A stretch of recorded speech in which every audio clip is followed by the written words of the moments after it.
বিতর্কের মধ্যে পড়ে গিয়েছিল। তারা তখন ভাবলো কি যে আমাদের ক্ষমতা আসতে হলে ইউরোপের কাছে আমাদের ভালো থাকতে হবে, ভারতের কাছে। আর এটাকে ভালো থাকার জন্য কী করবো, আমরা ভারতকে একটু নমনীয় রাখি। আরে বাবা, এখানেই তুমি সবচেয়ে বড় ভুল করছো। তোমার প্রোডাক্ট কি ছিল? তুমি ওই জিনিসটাকে কিন্তু তুমি ওই জায়গায় ঠিক থেকে ওইটাকে তুমি ম্যাটেরিয়ালাইজ করতে পারতা যে না, আমার জাতীয়তাবাদ আগে, ভারত ফরগেট ইট, আমি দেশ দেখব, আমি দেশটাকে দেখব, আমার দেশের স্বার্থ আগে, আমি আমার এই দেশ রক্ষার জন্য কে কী করলো I will not care. BNP যদি এই জায়গাটায় খালি স্ট্রং থাকতো, এই মুহূর্তে কিন্তু বিএনপির মারাত্মক একটা সুযোগ পেয়েছিল তার জনপ্রিয়তা বাড়ানোর। বিএনপি কি করলো, সেই জনপ্রিয়তা বাড়ানোর সেই প্রোডাক্টটাকে সিলেক্ট না করে ওই প্রোডাক্টটা বাদ দিয়ে সে কপি পেস্টে চলে গেল, মানে কপি ক্যাট টাইপ। সেনাপ্রধানের সাথে হাসনাত আবদুল্লাহর বৈঠক এবং বিএনপি সহ আরো অন্য রাজনৈতিক দলকে সেনাপ্রধান ডেকেছেন কিনা বা ডাকলেও তাদের সাথে কি আলোচনা হয়েছে এই বিষয়ে নিয়ে কথা বলে সাবেক সেনাসদস্যের পাশাপাশি আরেকজন আলোচনা করেছেন বিএনপিকে নিয়ে। বিএনপির আসলে কি ভুলগুলো রয়েছে, যে ভুলগুলোর কারণে বিএনপি বারবার ব্যর্থ হয় এবং বিএনপির এই ভুলগুলোর কারণে তারা আবারও হয়তো বা ক্ষমতার বাইরে চলে যাবে। এ বিষয়ে নিয়ে নতুন কিছু গোপন তথ্য ফাঁস করেছেন সাবেক একজন সেনা কর্মকর্তা। খুবই দুঃখজনক হলেও সত্য যে এমন কিছু কথা বলতে হবে যে কথাগুলো হয়তো বা অনেক রাজনৈতিক দলের ভালো লাগবে না, তাও আমি বলছি। আর আমি বাস্তবিক অর্থে আমার পরিবার সবাই বিএনপির সমর্থক এবং আমিও জিয়াউর রহমানের আদর্শে এবং তার আদর্শকে অনেক বিশ্বাস করি, ভক্তি করি আর ভালোবাসি বলেই সেই ভালোবাসা থেকেই বিএনপি নিয়ে কিছু নেগেটিভ কথা বলবো। মানে নেগেটিভ মানে কনস্ট্রাকটিভ ক্রিটিসিজম যাকে বলে। কারণ আপনি যদি আপনার আপন পরিবারের কাউকে সংশোধন চান, আপনাকে কিছু সত্য বলতে হবে। কারণ বিএনপির মধ্যে এত বেশি চাটুকার, এই চাটুকাররা সত্যটা বলবে না, কারণ তাদের দরকার পদ পজিশন।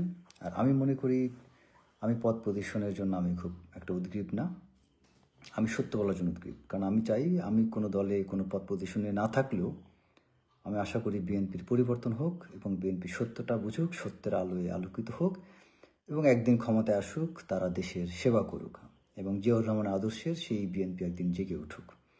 এটা চাই বলেই আমি বিএনপি নিয়ে কিছু কথা বলবো। বিএনপির সবচেয়ে বড় সমস্যা কি জানেন? তাদের প্রোডাক্ট সিলেকশন। মানে আপনি আপনার বিভিন্ন কোম্পানিগুলো প্রতিষ্ঠান মার্কেটিংয়ের, আমি আসলে মার্কেটিং বা ব্র্যান্ড স্ট্র্যাটেজি বা ব্র্যান্ড ম্যানেজমেন্টের পার্সপেক্টিভ থেকেই কিছু কথা বলবো।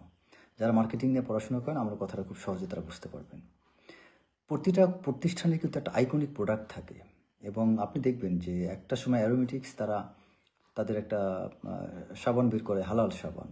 তারা এই যে হালাল শব্দটাকে ব্যবহার করে অ্যারোমেটিক বিউটি সোপ কিন্তু বিরাট মার্কেট পেয়েছিল। সো আপনার প্রোডাক্ট সিলেকশনটা করা কিন্তু খুব গুরুত্বপূর্ণ। বিএনপি সবচেয়ে বড় ভুল করছে তাদের প্রোডাক্ট সিলেকশনে। তারা রাইট মুহূর্তে রাইট জিনিসটাকে সিলেক্ট করতে পারে না। এবং আপনি খেয়াল করে দেখেন, ব্র্যান্ড পজিশনিং বলে একটা শব্দ আছে মার্কেটিংয়ে। যে ব্র্যান্ড পজিশনিং কি, যে আপনার একটা ব্র্যান্ড পজিশনিং কি। যেমন ধরেন কথা হার্লি ডেভিডসন মোটরসাইকেল, এটার একটা ব্র্যান্ড পজিশনিং কি। হার্লি ডেভিডসন মোটরসাইকেলটা মানুষ কেন কেনে জানেন? যে এই বাইকটা স্টার্ট দিলে ঘুম করে একটা শব্দ হয়, এই শব্দটাকে অনেকে পছন্দ করে।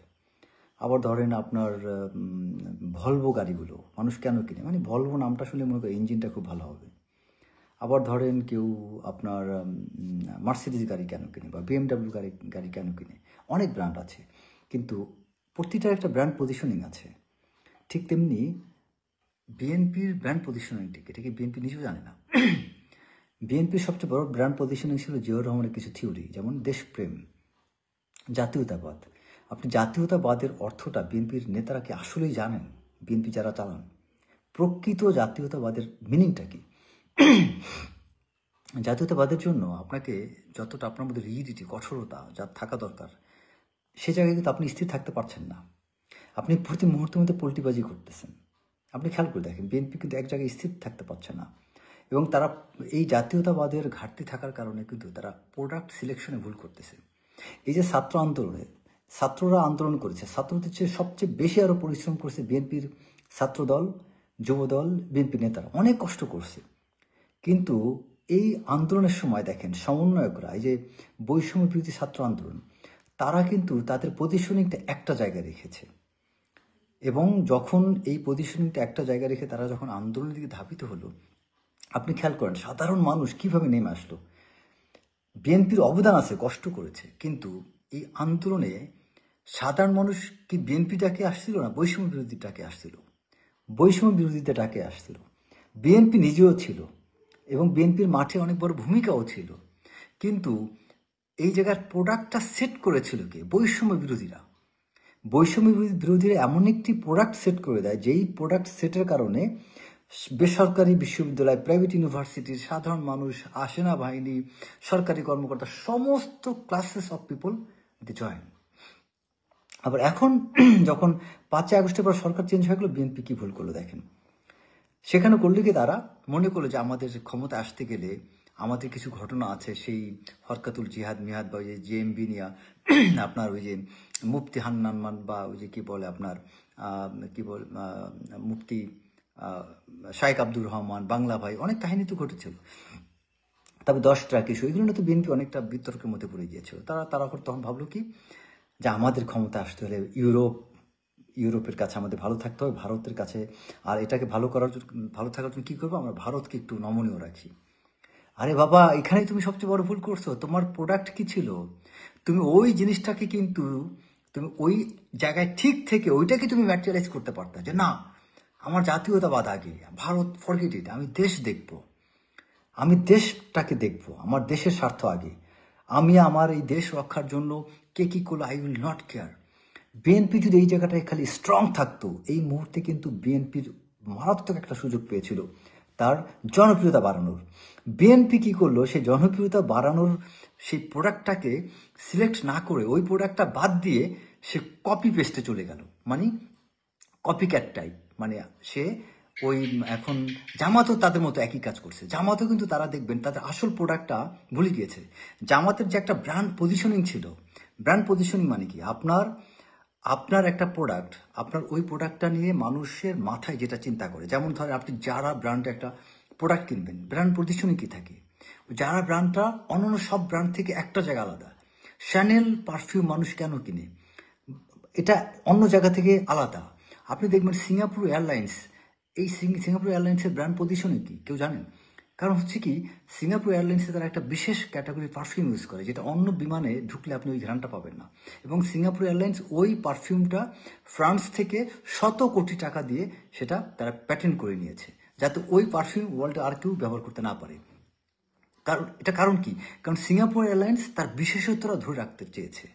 প্রতিটা প্রোডাক্টের একটা নিজস্ব পজিশনিং থাকে, ওইটার দ্বারাই তার ব্র্যান্ডটা দাঁড়ায়। ঠিক তেমনি জামাত ইসলাম নিয়ে মানুষের কিন্তু একটা ব্র্যান্ড পজিশনিং ছিল।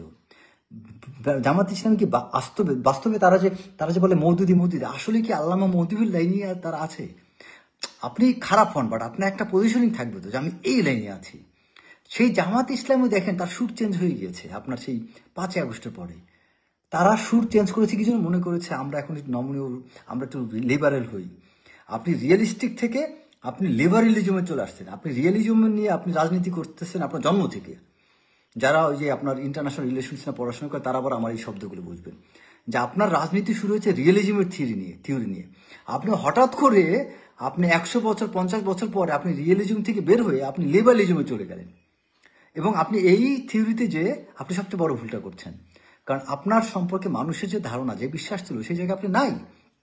জামাত কি করলো, তারা এখন এই ভারতের প্রতি নমনীয় হচ্ছে, তারা বিভিন্ন জায়গায় আওয়ামী লীগের প্রতি নমনীয় হচ্ছে, কিন্তু তারা এটা ভুলে গিয়েছে, আরে আওয়ামী লীগ তো ক্ষমতা টিকেছিল জোর করে।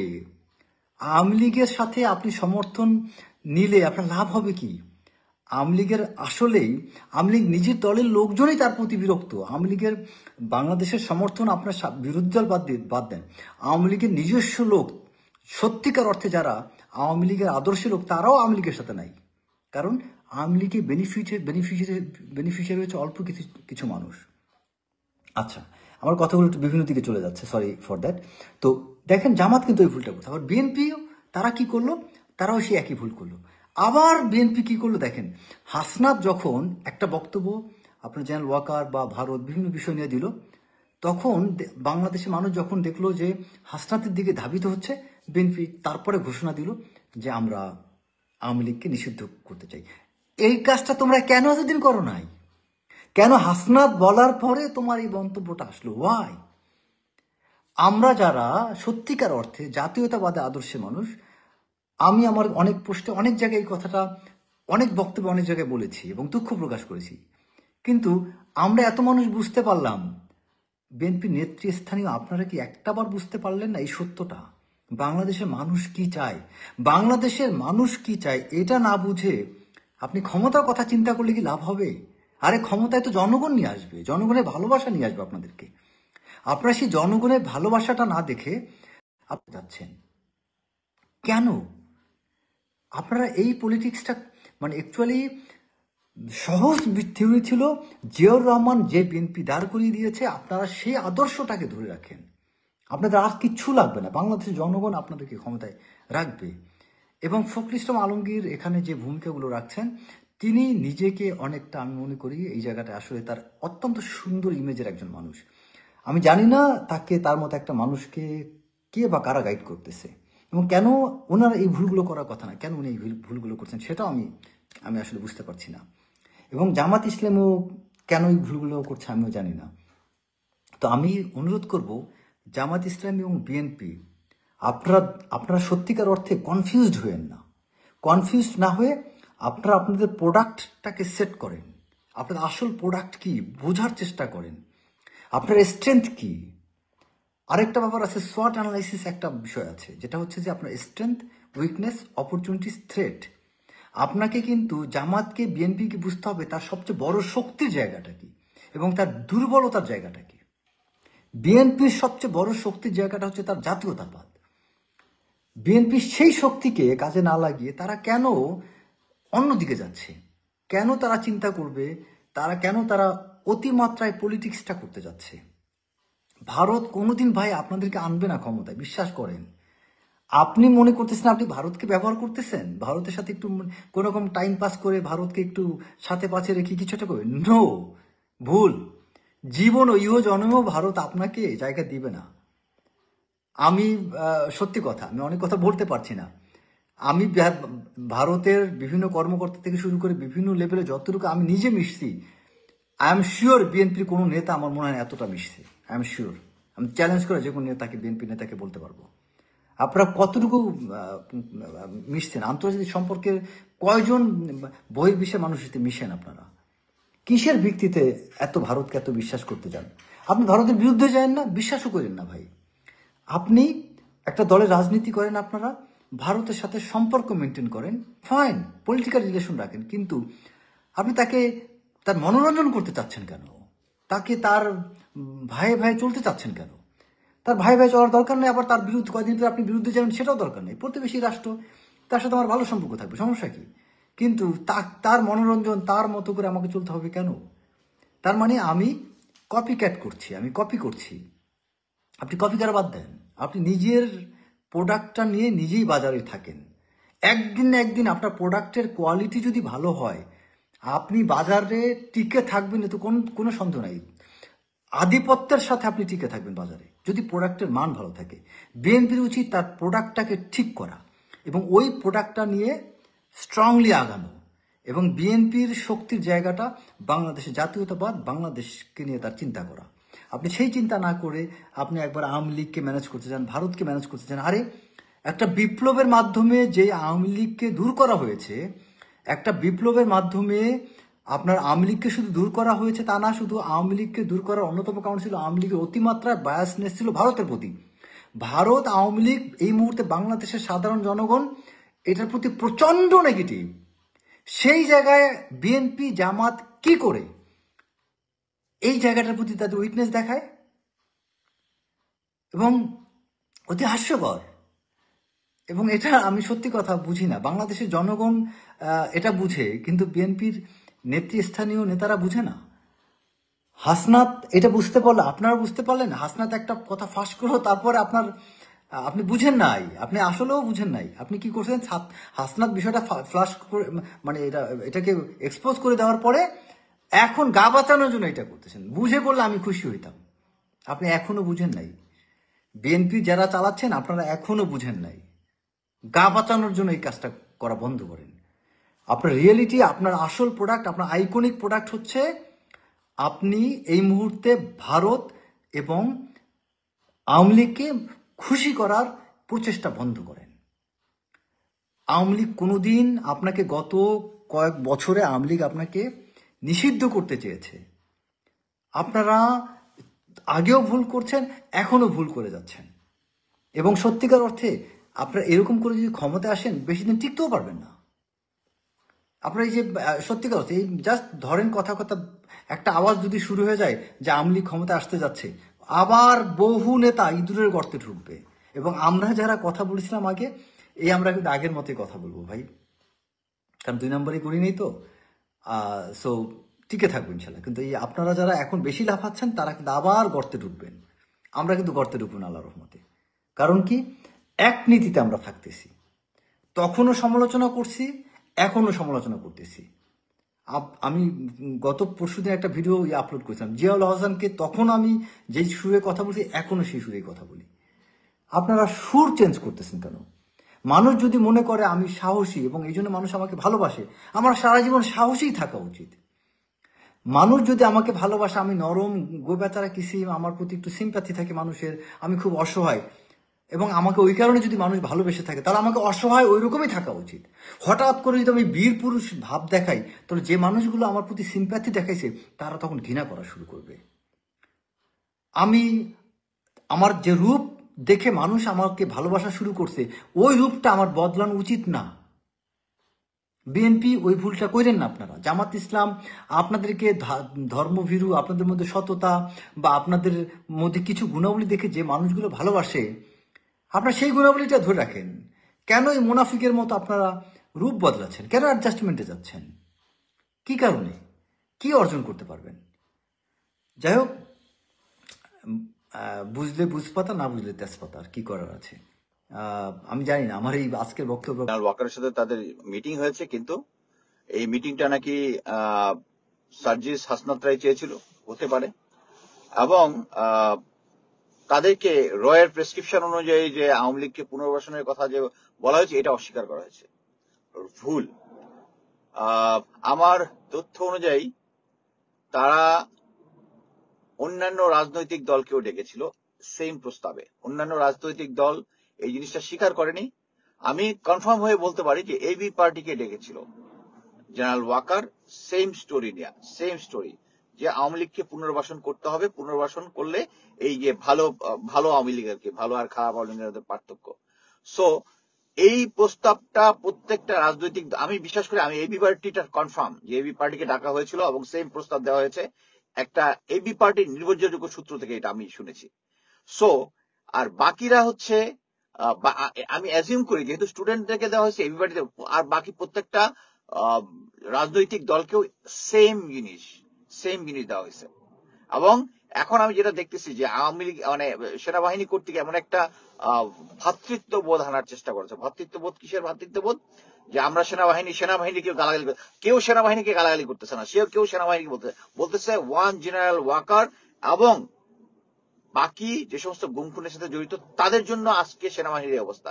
সবাই সেনাবাহিনীর লোগোটা পরিবর্তন করলেন। যে সমস্ত রিটায়ার্ড অফিসাররা স্টেটমেন্ট দিতেছেন, বাংলাদেশে আসতেছেন, তাদের পুরোনো সিনিয়র অফিসাররা ফোন করে লোকজনকে একটু মনে করাই দিতেছে আর কি, আগের মতো। এখন আওয়ামী লীগের মতো তো পারতেছে এরকম জিনিস করতেছে। সো একটা জিনিস বুঝেন।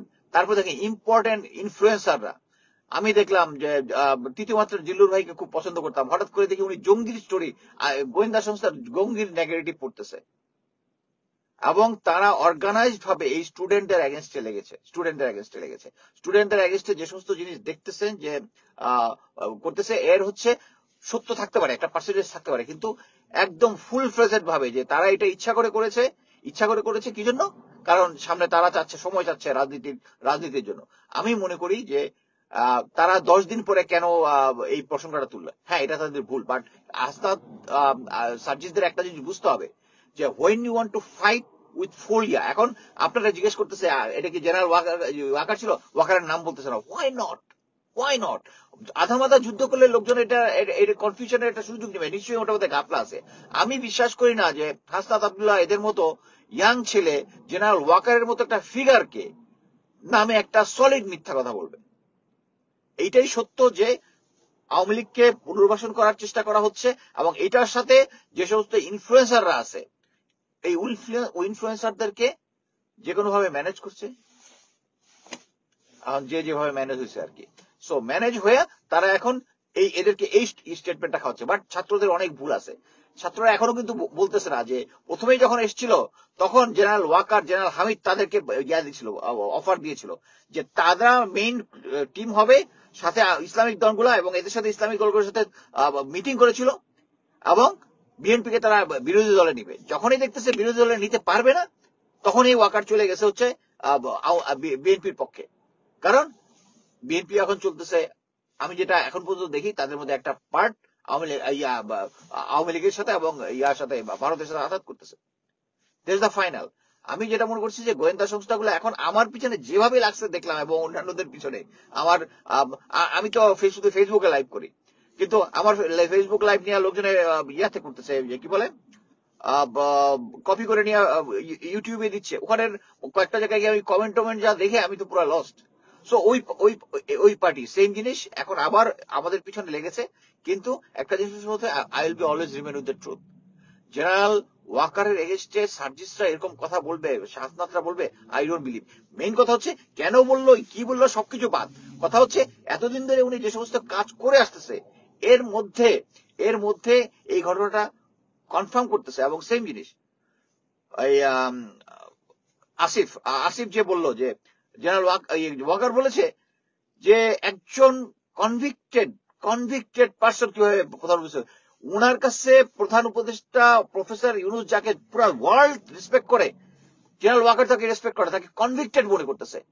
তার ব্রেনের ভিতরে আওয়ামী 20টা ঢুকে গেছে, আওয়ামী 20টা এবং ভারতীয় 20টা ঢুকে গেছে। এই জন্য প্রফেসর ইউনুসের মতো লোককে ইয়া করে না। আর আমি দেখতেছি কতগুলা খারাপ কথা মুখ দিয়ে আসতে পারছে না।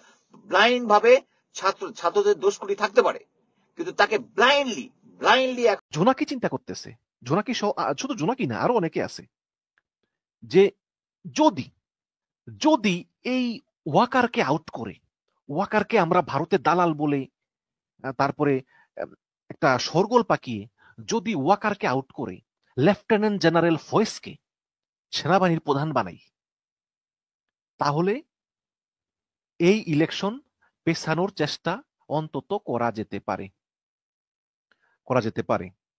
এই তো এখন হয়তো প্রশ্ন করতে পারেন যে কে এই লেফটেন্যান্ট জেনারেল ফয়েজ। দেখুন, লেফটেন্যান্ট জেনারেল ফয়েজ কিন্তু এসব কিছু জানে না। তিনি কিন্তু একজন খুবই ভালো মানুষ। আমি আপনার ছবিটা দেখাই, এই যে ওনার ছবি, আপনারা দেখে নিয়ে যায়নি, যে লেফটেন্যান্ট জেনারেল ফয়েজ, উনি একটু বিএনপি জামাতপন্থী, উনি লোক খুব ভালো, উনি কিন্তু এসবের ভিতরেও নাই। এবং ওয়াকারের সঙ্গে ওনার খুব ভালো সম্পর্ক, ওনার সঙ্গে ওয়াকারের ভালো সম্পর্ক। এবং এই লেফটেন্যান্ট জেনারেল ফয়েজ কিন্তু তিনি আওয়ামী লীগের আমলে অনেক পদবঞ্চিত ছিলেন, তাই না? এখন এই হাসিনা পালিয়ে যাওয়ার পর তিনি এর আগে ছিলেন আপনার সামরিক বাহিনীর কমান্ড স্টাফের 28তম কমান্ডেন্ট। তারপরে এর আগে তিনি ছিলেন 66 পদাতিক ডিভিশনের জিওসি ছিলেন। তারপরে রংপুর সেনানিবাসেরও এরিয়া কমান্ডার ছিলেন। তো হাসিনা পালিয়ে যাওয়ার পরে 2024 সালে, মানে গত বছরের 12ই আগস্ট, মানে হাসিনা পালিয়ে গেছে 5ই আগস্ট, তাকে সেনাপ্রধান ওয়াকারুজ্জামান 12ই আগস্ট ডিজিএফআই এর মহাপরিচালক বানান। যে ডিজিএফআই কে দিয়ে হাসিনা গুম করা হতো, সেই ডিজিএফআই এর মহাপরিচালক হিসাবে এই লেফটেন্যান্ট জেনারেল ফয়েজকে পদোন্নতি দেন এবং তাকে কোয়ার্টার মাস্টার জেনারেল করা হয়। শুধু তাই না, আরো একজনকে আগে ছিলেন মেজর জেনারেল, এখন এই লেফটেন্যান্ট জেনারেল করা হয়। আপনারা জানেন যে সেনা প্রধান হচ্ছে জেনারেল, তার নিচের পোস্টই হচ্ছে লেফটেন্যান্ট জেনারেল। তার নিচের পোস্টেই আছে এই ফয়েজ। যেমন যে পর্যায়ক্রমে হয় লেফটেন্যান্ট জেনারেল, তারপরে মেজর জেনারেল, ব্রিগেডিয়ার জেনারেল, এরকম সেনা প্রধানের পরের পোস্টগুলো আর কি।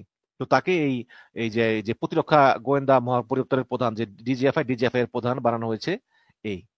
এবং আরেকজনকেও প্রমোশন দেওয়া হয়েছে, সেটা হচ্ছে মাইনুর রহমান। এই মাইনুর রহমানকে আর্মি ট্রেনিং এন্ড ডক্টরিন কমান্ডের জিওসি করা হয়েছে এই। তো এই সেনাপ্রধান ওয়াকারুজ্জামানকে সরিয়ে এই ডিজিএফআই এর প্রধান লেফটেন্যান্ট জেনারেল ফয়জুর রহমানকে সেনাবাহিনীর প্রধান করার একটা চিন্তা এই জোনাকি টোনাকি এরা চায় এই। কারণ তারা মনে করে যে এই লেফটেন্যান্ট জেনারেল ফয়েজ তিনি জামাতের লোক, তিনি হিজবুত তাওহিরির লোক।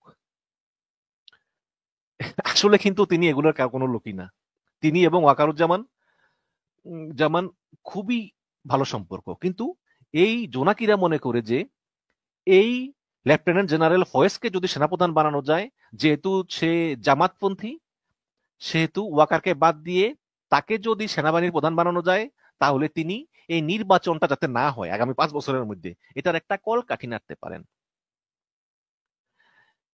এবং এদের মূল উদ্দেশ্যই হচ্ছে বিএনপিকে ঠেকাও, এবং বিএনপিকে ঠেকাতে হলে নির্বাচন পেছাতে হবে, এর কোনো বিকল্প নাই। বিএনপিকে ঠেকাতে হলে নির্বাচন পেছাতে হবে, এবং এই যে জাতীয় নাগরিক কমিটি ছাত্রদের, এটাকে আরো শক্তিশালী করতে হবে। বসুন্ধরা এবং অন্যান্য ব্যবসায়ীদের কাছ থেকে বড় ফান্ড লাগবে। আপনারা দেখেন তো না, এই যে ইন্টারকন্টিনেন্টালে বিভিন্ন ইফতার মাহফিল টাফিল এগুলো করে দেয় 2 কোটি টাকা খরচ করে। এটা নিয়ে আমার কোনো সমস্যা নেই, কারণ তারা কোত্থেকে টাকা পায় এটা আমার দরকার নেই, কারণ রাজনৈতিক দলগুলো তাদের তাদের টাকা পয়সা কোন খাতে তারা পায় এগুলা তারা নির্বাচন কমিশনে একটা হিসাব জমা দিতে হয়, ওটা দিলেই আমি খুশি। কিন্তু সমস্যা হচ্ছে যে বিএনপিকে যাতে ঠেকানো যেতে পারে, বিএনপি যাতে নির্বাচনে আসতে না পারে, এই কারণে মানে এই বিষয়ে সরকারের উপদেষ্টারাও এর সঙ্গে জড়িত। সরকারের উপদেষ্টা, বিশেষ করে এই যে শিল্প উপদেষ্টা আদিলুর রহমান শুভ্র, আপনারা জানেন যে তিনি অধিকারের প্রধান ছিলেন।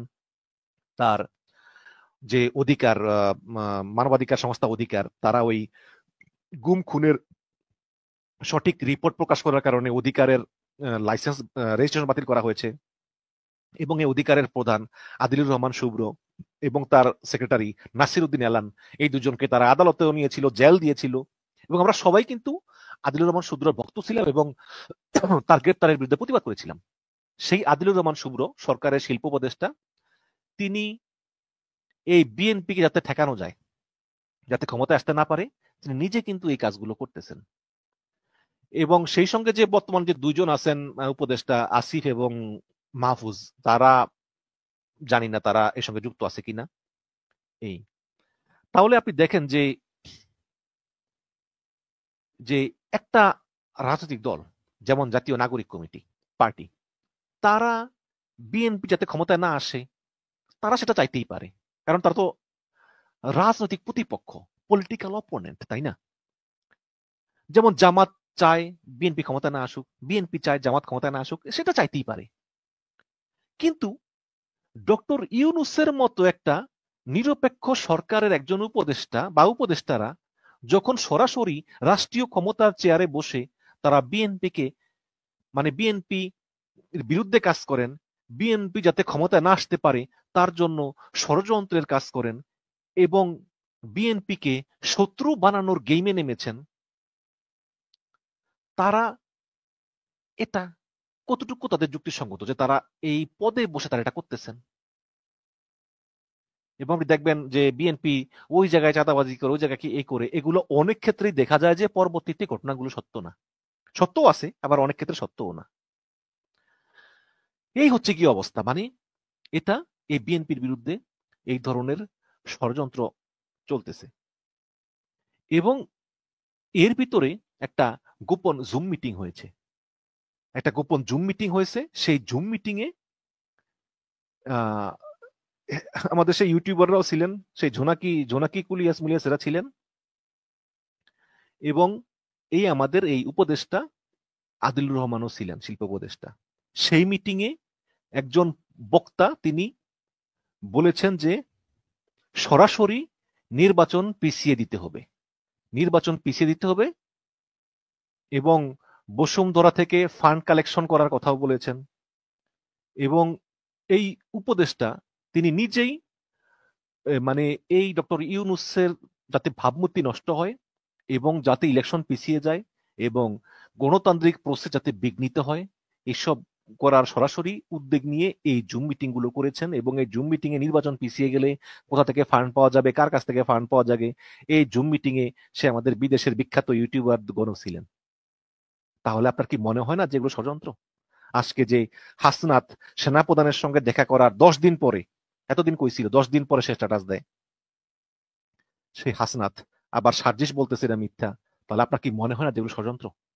নির্বাচন হবে, নির্বাচন কেউ ঠেকে রাখতে পারবে না, বাট আমি কিন্তু দেখুন, হাসনাতের বিরুদ্ধে আমার কোনো ক্ষোভ নাই। আমি আমি তার খুব পছন্দ করি, সাহসী ছেলে। তাদের কারণে তো হাসিনা পালিয়ে গেছে, তাই না? হাসনাত ছেলে মানুষ, তার অনেক কথাবার্তা হয়তো বা কি বলবো আর, সে খুবই শিশু এবং লাজুক প্রকৃতির। কিন্তু এই শিশুর বাইরেই ইদানিং মানে তার একটা গুন্ডা চরিত্র নির্মাণ হয়ে গিয়েছে। এটাকে তার কন্ট্রোল করতে হবে। এটাকে কন্ট্রোল না করলে সে আস্থার সংকটে পড়বে। তাকে একটা ধীর স্থির হতে হবে, রিল্যাক্স হতে হবে, সেন্সেবল আচরণ করতে হবে। এবং আপনি গতকালকে কেন সেন্সিবল বলতেছি, গতকালকে যখন সেনা সদর তাদের বক্তব্য নেত্র নিউজে দিল এবং নেত্র নিউজটা প্রকাশ করলো, সেই মুহূর্তে এই হাসনাত তার ফেসবুকে লিখলো ইনকিলাব জিন্দাবাদ। কেন লিখলো ইনকিলাব জিন্দাবাদ? কি দরকার ছিল? তার মানে ইনকিলাব জিন্দাবাদ লিখে তিনি হুঙ্কার দিলেন সেনাবাহিনীর প্রধানকে। সেনাবাহিনীর প্রধান তো তোমার প্রতিদ্বন্দ্বী না, সে সেনাবাহিনীর প্রধান। তুমি তাকে পছন্দ করো না করো, তার চাকরি আছে আর 1-1.5 বছর, তারপরে সে এমনি রিটায়ার করবে। রিটায়ার করার পরে তোমাদের প্রিয় লেফটেন্যান্ট জেনারেল ফয়েজ তিনি সেনাবাহিনীর প্রধান হবেন, চিন্তা করো না, সেটা হবে। বা সেনাপ্রধান চলে যাবেন অবসরে, বাস তার সাপটার শেষ, বাংলাদেশে তার সাপটার শেষ। কিন্তু এই যেই ইনকিলাব জিন্দাবাদ লিখে হুঙ্কার দিলা, এটা কি কোনো সেন্সেবল মানুষের কাজ? তো যারা নাগরিক কমিটি আছেন, তাদের যে ভাই ব্রাদাররা আছে নাগরিক কমিটির, যে হাসনাত, সার্জিস, তারপরে নাহিদ, তারপরে আরো কারা কারা আছে, নাসিরউদ্দিন পাটোয়ারি, আক্তার হোসেন আমার খুবই প্রিয়, তাদেরকে বলতেছি যে ভাই, রাজনীতি আর অ্যাক্টিভিজম মানে ইউটিউবিং, ফেসবুকিং, এই দুইটা ভিন্ন জিনিস। এই দুইটার ভিতরে আপনারা এখনো পার্থক্য করতে পারেন নাই। আপনারা পুরা রাজনীতিটারই ফেসবুক, ইউটিউবের অ্যাক্টিভিজমের জায়গায় নিয়ে গেছেন। এইভাবে এগুলো করে, যে সেনাপ্রধান অমুক বলছে কেন, ও অমুক বলছে কেন, এগুলো করে একটা শোরগোল করা যায়, কিন্তু শেষ পর্যন্ত কিন্তু বড় কিছু অর্জন করা যায় না। অলরেডি আপনারা এগুলো অনেক করছেন। ওই যে রাষ্ট্রপতি চুপ প্রপাসানো থেকে শুরু করে বিভিন্ন জায়গায় কিছু হইলি রাজুতে আয়, এই আয় সেই আয়, এগুলো এখন তো আপনারা ছাত্র নাই, এখন আপনারা একটা পলিটিক্যাল পার্টি খুলছেন। এখন কিন্তু ছাত্র হিসাবে আর কেউ আপনাদেরকে সফট কর্নারে কেউ দেখবে না, কারণ জাতীয় নাগরিক পার্টি এখন একটা রাজনৈতিক দল, আর আপনারা হইলেন ওই দলের নেতৃবৃন্দ। কাজে আপনাদেরকে পলিটিক্যাল দৃষ্টিতেই দেখা হবে। এখন দলের সবাই যদি নেতা হয়, তাহলে কিন্তু মানে সমস্যা হচ্ছে এখানেই। এই জাতীয় নাগরিক কমিটিতে নেতার চেয়ে কিন্তু মানে কর্মীর চেয়ে নেতা বেশি। এই কারণে কেউ কারো কোনো কথা শোনে না। একটা দলের একটা চেইন অফ কমান্ড আছে না, যে একজন একটা কথা বললে আরেকজন চুপচাপ থাকে, ওইটা নাই। একজন এক কথা বলে। হাসনাত বলল সেনাপ্রধান এইটা বলছে, নাসিরউদ্দিন পাটোয়ারি বলল যে হাসনাত শিষ্টাচার ভঙ্গ করছে, সার্জিস বলল যে হাসনাত ঠিক করে নাই। কেন রে ভাই?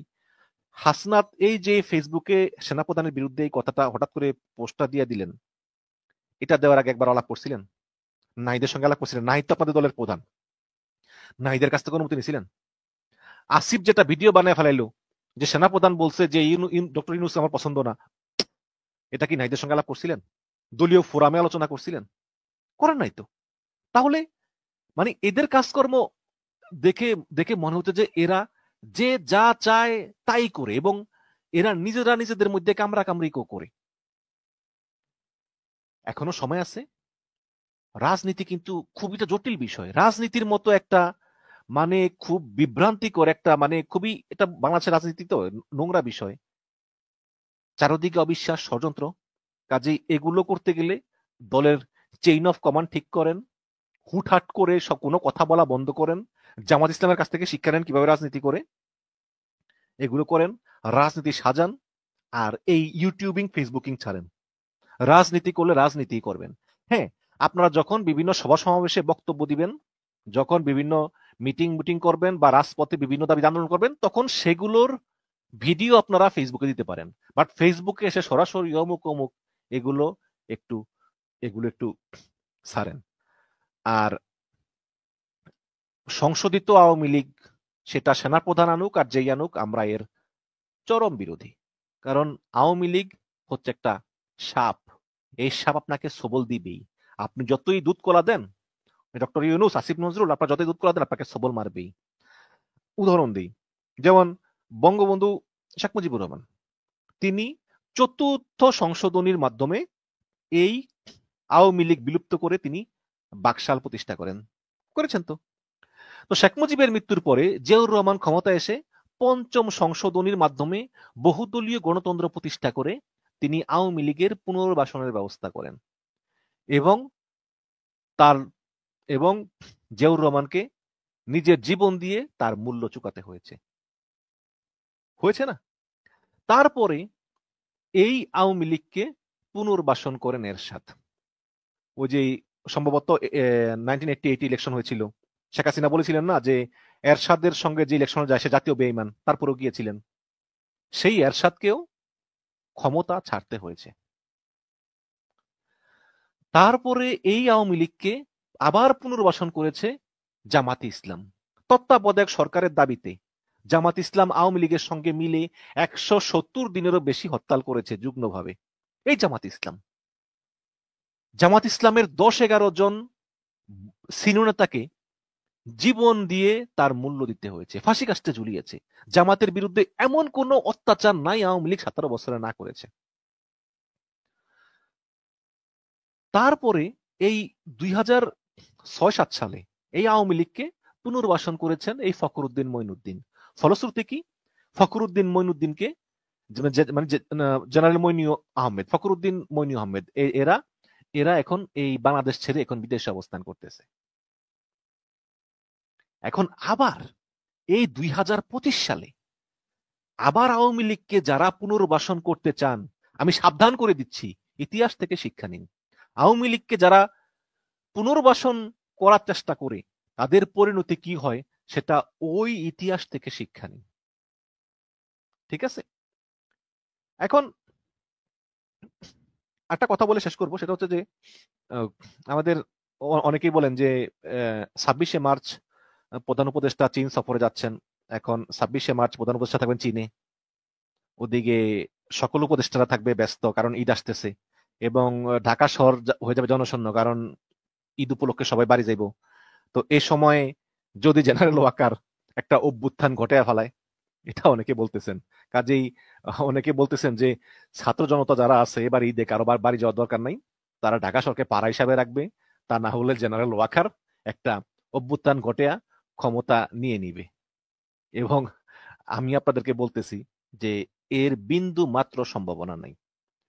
জেনারেল ওয়াকারের ক্ষমতা নিতে চাইলে সেটা হাসিনা যখন পালিয়ে গিয়েছে, এবং আপনার খেয়াল আছে হাসিনা পালিয়ে যাওয়ার পর সেনাপ্রধান বারে বারে বলতেছেন তিনি জাতির উদ্দেশ্যে ভাষণ দিবেন, তখন তাকে বললেই হতো যে আমি আজ থেকে নিজেকে অস্থায়ী প্রধানমন্ত্রী হিসাবে ঘোষণা করলাম।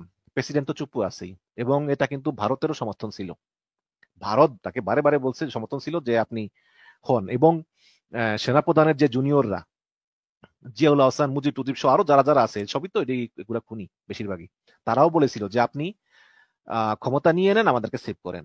তখন রাস্তার বাইরে স্লোগান দিতেছিল জনগণ, এই মুহূর্তে দরকার সেনাবাহিনীর সরকার, দিছিল না? তখনই এই জেনারেল ওয়াকার ক্ষমতা নেয় নাই। এখন জেনারেল ওয়াকার ক্ষমতা নিবে, তো এই ধরনের বিভ্রান্তিকর তথ্য আপনারা প্রচার করবেন না। সেনাপ্রধান কখনোই ক্ষমতা নিবে না। আপনারা এইবারকার ঈদে নিরাপদে বাড়ি যান, বাড়িতে গিয়ে ঈদ পালন করুন, এই কোনো গুজব কোনো বিভ্রান্তি ছড়াবেন না। এবং পরিশেষে একটা কথাই বলি, সেটা হচ্ছে যে এই নতুন যে ভাই ব্রাদার হাসনাত তারপর সার্জিস, কথাবার্তা একটু কম বলার চেষ্টা করেন, রাজনীতিটা মন দিয়ে করেন। সেনাপ্রধান বলেছে না যে আপনাদের এক্সপিরিয়েন্সে ঘাটতি আছে, সত্য কথা, কিন্তু আসলে ঘাটতি আছে। রাজনীতি এত সহজ কোনো বিষয় না।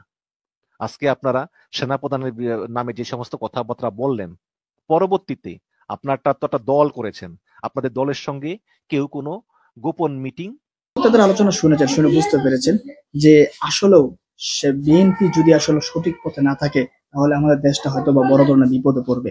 কারণ এই মুহূর্তে বড় রাজনৈতিক দল বিএনপি যদি আওয়ামী লীগকে পুনর্বাসনের চেষ্টা করে, তারা যদি চায় তাহলে হয়তোবা অনেকেই না চাইলেও সেটা মেনে নিতে হবে। কারণ বিএনপির ক্ষমতা না গেলেও তাদের অনেক ক্ষমতা রয়েছে আমি মনে করি। কারণ দেশের সর্বাঙ্গে অধিকাংশ মানুষই বিএনপি করে, বিএনপির রাজনীতির সাথে জড়িত। বিএনপির নেতাকর্মীরা সেটা মেনে নিতে না পারলেও দলের সিদ্ধান্ত হিসেবে তাদের মেনে নিতে হবে। এই জন্য আমার মনে হয় বিএনপির ভাবা উচিত সামনের দিনগুলোতে আসলে আওয়ামী লীগ রাজনীতি করতে পারবে কিনা, এবং নিজের ভুলগুলো, বিএনপির ভিতরে যে একটা সাইড রয়েছে এটা কিন্তু আলোচনা শুরু হয়েছে, বিএনপির ভিতরে গ্রুপ রয়েছে যারা ভারতপন্থী গ্রুপ, আওয়ামী লীগপন্থী গ্রুপ, যারা আওয়ামী লীগকে ক্ষমতা দেখতে চায় বা আওয়ামী লীগকে পুনর্বাসন করতে চায়, তারা হয়তোবা আমার মনে হয় সামনের দিনগুলো তাদের কাদের মোল্লার মতো অবস্থা হবে, সাকা চৌধুরীর মতো অবস্থা হবে, কারণ আওয়ামী লীগ কাউকে ক্ষমা করবে না যদি ক্ষমতায় আসতে পারে।